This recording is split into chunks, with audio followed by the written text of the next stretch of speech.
TDP దాడులు చేస్తుందని governor వెంటనే జోక్యం చేసుకోవాలని వైసీపీ అధినేత వైఎస్ జగన్మోహన్ రెడ్డి ట్వీట్ చేశారు. ప్రభుత్వం ఏర్పాటు కాకముందే టీడీపీ ముఠా స్వయం విహారం చేస్తుందన్నారు.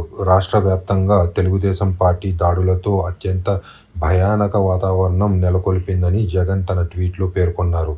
సచివాలయాలు, ఆర్బీకే లాంటి ప్రభుత్వ, ప్రైవేట్ ఆస్తులను వైసీపీ కార్యకర్తలకు రక్షణ లేకుండా పోయింది. అధికార పార్టీ ఒత్తిళ్లకు పోలీసు వ్యవస్థ నిస్తేజంగా మారింది. 5 ఏళ్లుగా పటిష్టంగా ఉన్న శాంతి భద్రతలు పూర్తిగా దెబ్బతిన్నాయి. గవర్నర్ వెంటనే జోక్యం చేసుకుని పశ్చిమూకల అరాచకాలు అడ్డుకోవాలి. ప్రజలు ప్రాణాలు, ఆస్తులు, ప్రభుత్వ ఆస్తులకు రక్షణగా నిలబడాలని విజ్ఞప్తి చేస్తున్నారు.